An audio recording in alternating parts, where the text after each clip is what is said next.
Oh boy. Oh boy, oh boy. Assassin's Creed Shadows delayed again. This is getting kind of ridiculous, honestly. The whole hype for this game is kind of dwindling. And to be frank, to be transparent with this whole situation, whenever it comes to video game development, I always say delay, delay, delay if your game is not ready.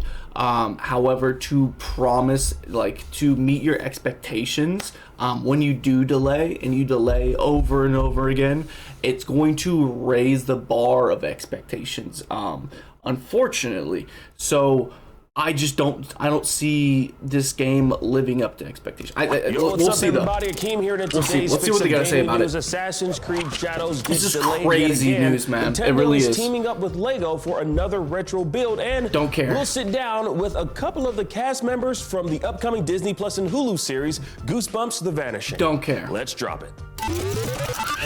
What? What is going on? This is way too much fucking shit, bro.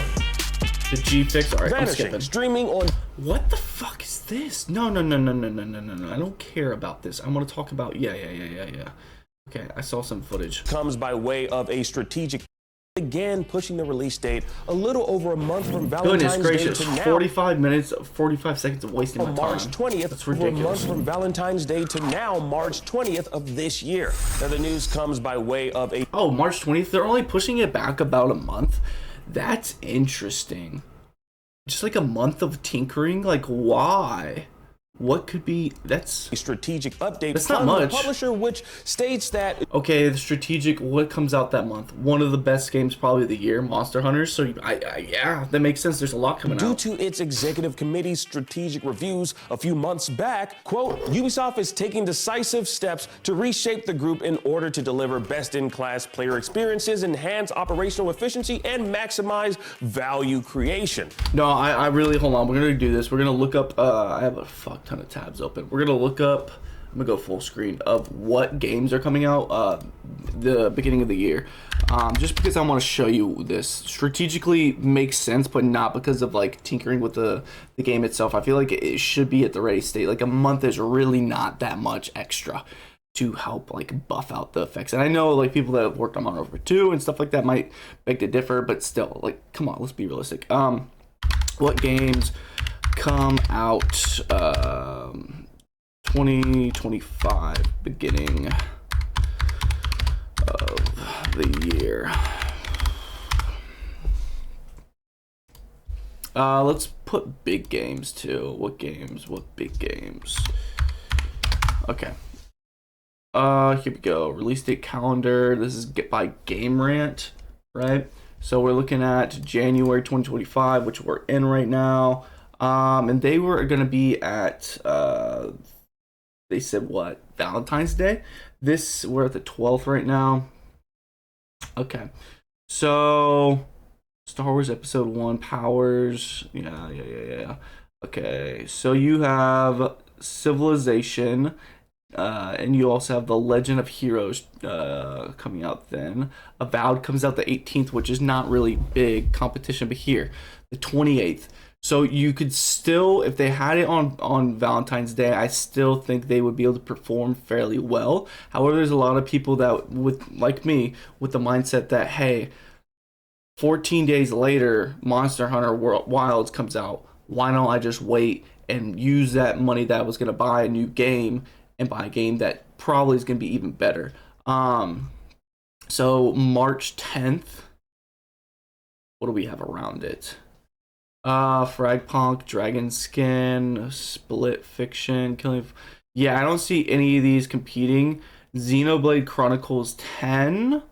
Well, it's a Switch game, so it's a different market, really. March 20th. Wow, they already have it updated. That's so interesting, man. But yeah, there's really nothing, like... There's a lot of games coming out, but nothing, like, huge hitters, right? Wow. So yeah, I really think that's the reason they're doing it. And I'm just putting on my like CEO cap on, right? So let's go back to where we were right here. Ubisoft announced today that it has Comment down below if you agree with me or if you think there's review other and pursue reasons. various transformational, strategic, and capitalistic options to extract the best value for stakeholders. AKA they're trying to make as much money as possible. And it makes sense because like Monster Hunters, people play an insane amount of money or an insane amount of time for probably a month, right? On average, like gamers usually play a new game for about a month and they move on to the next one unless they fall in love with it. So that makes sense. Goes on to add that, quote, as part of the renewed focus on gameplay quality and engaging day one experiences, it has been decided to provide an additional month of development to Assassin's Creed Shadows. This makes complete sense. What was it when Horizon 2 came out? Was it Elden Ring? I believe it was Elden Ring. Horizon 2 came out, but then Elden Ring came out right after or right before. And people did not talk about Horizon 2 at all. And there's a lot of people that loved the game and were mad about the overall publicity that Elden Ring, the love it was getting. A lot of developers came out and hated on it as well. Additional time will allow the team to better incorporate the player feedback gathered over the past 3 months and help create the best conditions for launch by continuing to engage closely with the increasingly positive Assassin's Creed community. Yeah, this is smart because at the end of the day, Ubisoft is bleeding money right now. They have been struggling. The past games they've been putting out have not been performing at the level that they would want.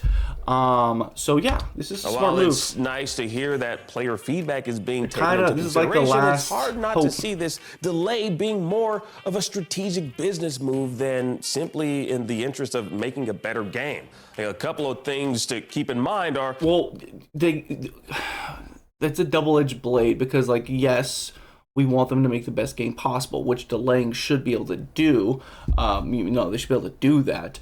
However, if they aren't successful and the company goes under and they have to sell, a lot of people lose their jobs, well then yeah, they don't get to make another game again. So yes, delaying and making sure that you make a lot of money from the game is probably a smart move. But you know the best way to do that is be passionate about the project you're making and make the best game possible. That's a really good idea. The rumors of Ubisoft potentially being acquired by Tencent and the fact that Ubisoft's fiscal year ends on March 31st. Oh, how about that? Have less competition in March than it did in February, which is already stacked with other huge releases, including. I think this is a huge salute to Monster Hunters. This is literally Monster Hunters is being put on the map by the last game. What was it, Worlds? And now Wilds is projected to be the breakthrough Elden Ring style game that was for the Dark Soul style games. It's huge, man. This builds up the hype even more for Monster Hunters for me. Monster Hunter Wilds, exactly. Civ 7, First game Kingdom mentioned. Come, Deliverance 2, and Avowed. Avowed is not competition. Let's be straight. Star Wars Outlaws underperforming, the cancellation of X Defiant, and plummeting share prices. Ubisoft had a rough year last year, so whatever the reasoning for Shadows being delayed, hopefully it makes for a better game.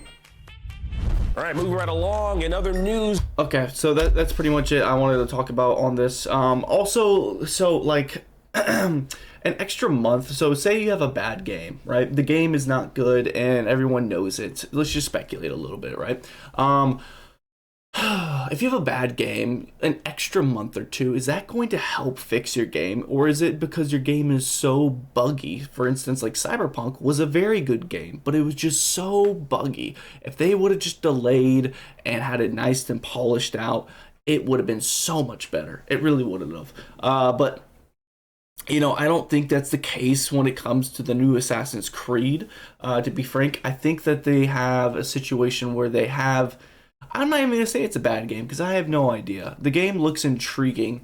The overall nuance surrounding the project with, you know, having a black character and, you know, him being a samurai and killing a bunch of, you know, Asian folk and that whole situation is kind of weird. So I'm not really going to talk about that as much here. You could talk about that in the comment sections if you want, but I don't think that was the the best idea to do, especially with like the first, like, I believe this is the first Asian culture Assassin's Creed game. I could be wrong on that front. Correct me if I am, but yeah, it's, I don't know. I really hope for the best for this game, because at the end of the day, we just want good games, man. We really do. But at the end of the day, for real, if it's bad, this is gonna be content for me. If it's good, it's still gonna be content for me because I get to play it and enjoy it. So yeah, that's pretty much the whole video. I'm curious what your thoughts are on this. Is a raw reaction to it. Didn't have much like planning and like like a whole fucking outline of what to talk about. This is just raw thoughts. This is like me having a conversation with you about it. So yeah, just let me know what you think. Like the video, help it push out to more people like yourself, and hit that sub button to join the ether, man. I love the ether. Shout out to y'all, man. Y'all are great. So let's keep growing. Let's get to 1,000 subs, and yeah, I'll see you in the next video, man. Deuces.